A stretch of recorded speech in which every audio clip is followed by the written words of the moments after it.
Hello students, in this video I will discuss about inelastic oblique collisions.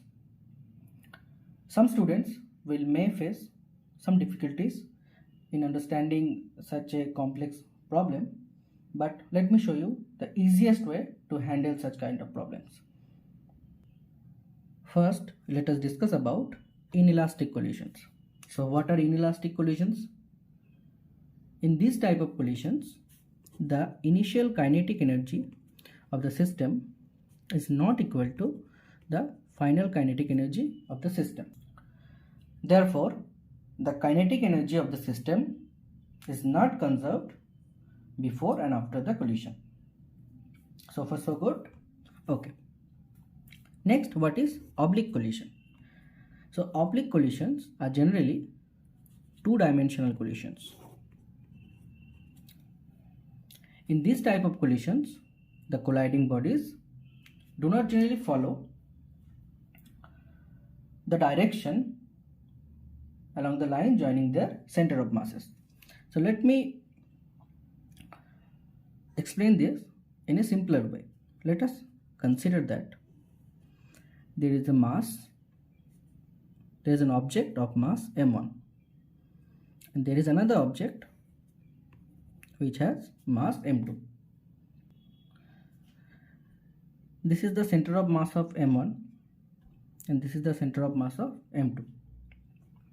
So if I draw a line joining the center of masses of the objects, then in head-on collision what happens is the velocity direction of mass m1 is along this direction.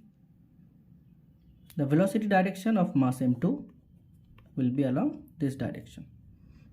Therefore, their initial velocities or the direction of the initial velocities are along the line joining the center of masses. These type of collisions are known as head-on collisions. But if I consider that before collision the mass m1 is moving in this direction and mass m2 is moving in this direction, then the situation is different. This is theta 1 angle and this is my theta 2 angle. So the masses now are not moving along the line joining their center of masses. So these type of collisions are generally known as oblique collisions. In such collision, the velocity vector of v1 may follow this direction, but velocity vector of v2 cannot follow this direction. It has to be following either this direction or this direction, any other direction. So this is the concept. I hope this is clear to you. Let us now understand the physics behind inelastic oblique collisions. Let us assume that there is a mass, there is an object of mass m1 which is moving along this direction. There is another object of mass m2 which is moving along this direction. So u1 is the initial velocity vector of mass m1 and u2 is the initial velocity vector of mass m2. So far so good? Okay. Now how to proceed with this problem? Here at first we have to draw the line of action or line of impact. What is that? So this is the center of mass of m1, this is c1, and this is the center of mass of m2, this is c2. I have to draw a line joining the center of masses of this colliding bodies. Okay? Yeah. So assume that the velocity vector of u1 makes an angle theta 1 with this line of impact, and the velocity vector of u2, the velocity vector of mass m2, that is u2, makes an angle theta 2 with this line of impact. So far so good. Okay, now understand the situation after collision. Let us assume that the object M1 moves with a velocity v1. This is the final velocity of object M1, and object M2 moves with a final velocity v2. Okay, then similarly draw the line of impact.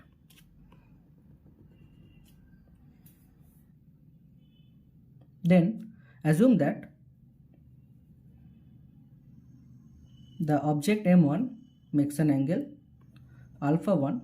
This the final velocity vector of M1 makes an angle alpha 1 with the line of impact, and the final velocity vector of M2, that is v2, makes an angle alpha 2 with the line of impact. So far so good. Okay,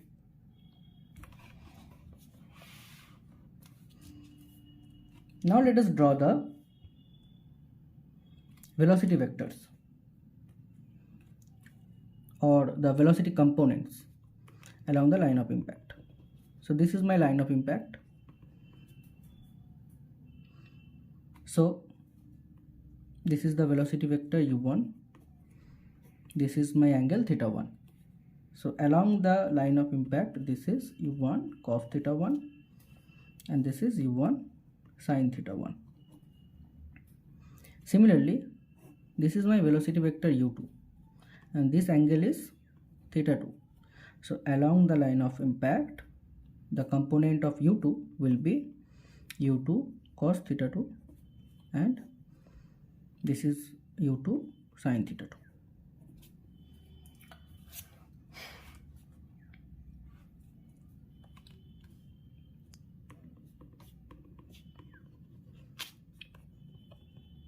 Now let's talk about the final situation. So okay, so this will be the v1 vector. This is my v1 cos alpha 1 and this is v1 sin alpha 1. Remember that these two are perpendicular.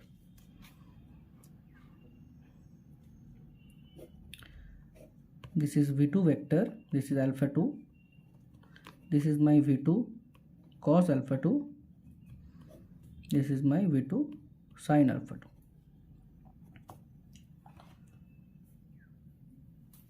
So here we have drawn the velocity components of the velocity vectors along the line of impact and perpendicular to the line of impact. I hope the situation is clear so far. Now let's talk about the forces acting on these objects during the collision. So how will you do it? See here, the contact forces will be acting along the line joining the center of masses, that means along the line of impact. So during the collision, the mass m1 will apply a force n1 on mass m2 and similarly mass m2 will apply a force n2 on mass m1. Now these two are contact forces. As per the Newton's law of motion, Newton's third law of motion, this force n1 is equal to force n2.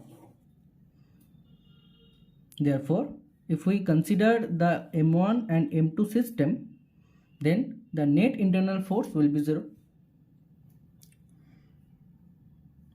If I also consider there is no external force, no external force acting on the system, then the momentum of the system will be conserved along the direction in which the n1 and n2 are acting, that means along the line of impact. Thus, the linear momentum of the system will be conserved along the line of impact. Therefore, if I write the momentum equation along the line of impact, then how should I write it? So, see, if I consider this upward direction is positive and downward direction is negative, similarly upward will be positive and downward will be negative. Okay. So this is for M1 mass, this is for M2 mass, this is for M1 mass, and again this is for M2 mass. So what is initial momentum? So M1 U1 cos theta 1 along positive direction. That means if I write M1 U1 cos theta 1 plus M2 U2 cos theta 2 along negative direction. That means minus of M2 U2 cos theta 2. So this is my initial momentum of the system. And what will be my final momentum of the system? Here, minus M1 V1 cos theta 1 plus M2 V2 cos theta 2. Sorry, cos alpha 1 and alpha 2. So M1 V1 cos theta 1, this is along negative direction, and M2 V2 cos theta 2, this is along positive direction. So far so good. So as per the law of conservation of linear momentum, Pi will be equal to Pf, right? Then M1 U1 cos theta 1 minus M2 U2 cos theta 2 must be equal to minus M1 V1 cos alpha 1 plus M2 V2 cos alpha 2. Okay, right. So this is my equation number 1.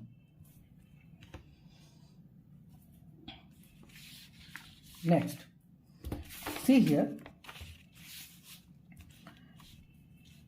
see in this diagram.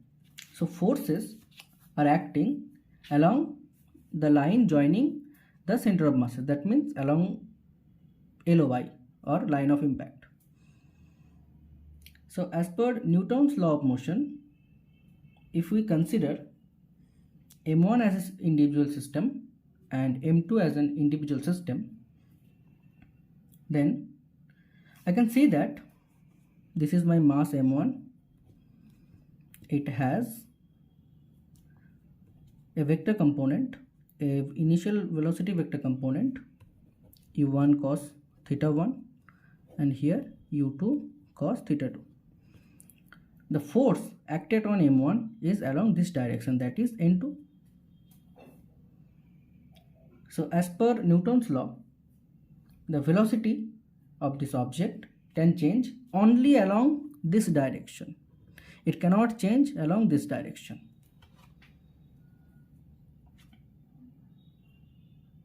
Therefore, since the force is acting along this direction,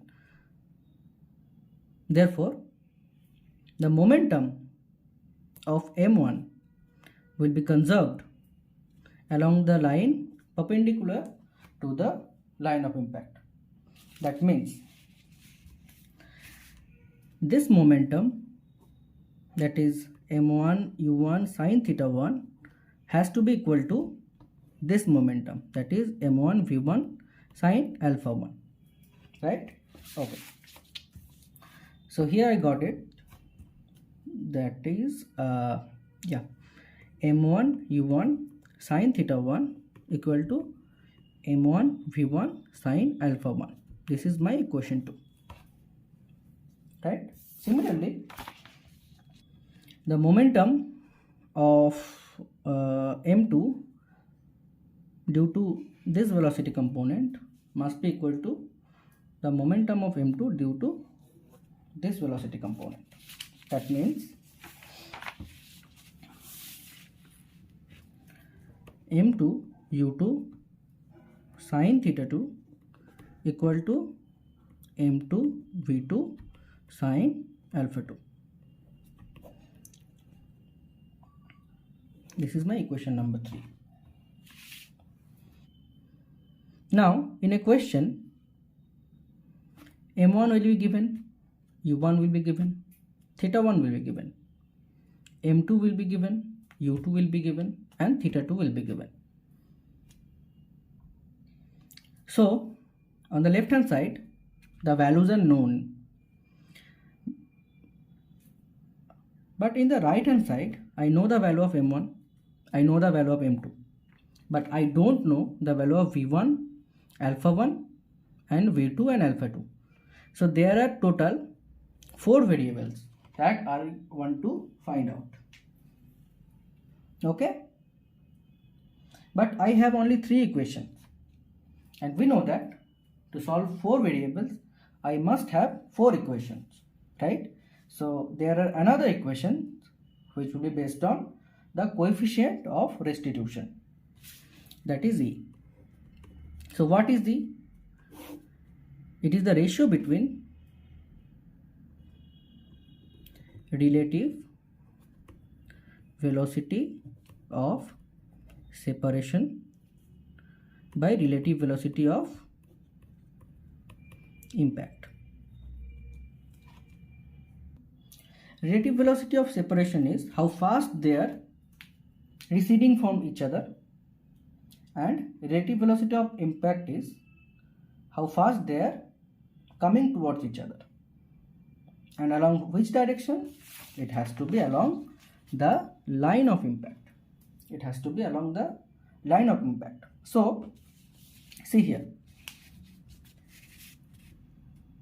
the direction of initial velocity vector of m1 along the line of impact is this, u1 cos theta 1, and similarly the component of velocity of m2 along the direction of LOI is u2 cos theta 2. This is along positive direction, this is along negative direction. That means the relative velocity of impact, it will be u1 cos theta 1 plus u2 cos theta 2, right? Similarly, see here, the relative velocity of separation, this is the velocity component of m2 along the LOI, and this is the velocity component of m1 along the LOI. Therefore, the relative velocity between them, that should be v2 cos theta 2 plus v2 cos alpha 2 plus v1 cos alpha 1. So coefficient of restitution will be v2 cos alpha 2 plus v1 cos alpha 1 by u1 cos theta 1 plus u2 cos of theta 2. In a question, the value of E will be known. That means coefficient of restitution will be known. So we got another equation, that is u1 cos theta 1 plus u2 cos theta 2 is equal to E times is equal to v2 cos alpha 2 plus v1 cos alpha 1. This is my equation number 4. So if I solve these 4 equations, I will get the value of v2, v1 and cos alpha 2 and alpha 2 and alpha 1. So this is how we have to deal with the inelastic oblique collision problems. In the next video, I will show you a problem based on this theory, and I will show you how to solve that problem using the discussion we have done so far. Thank you for watching.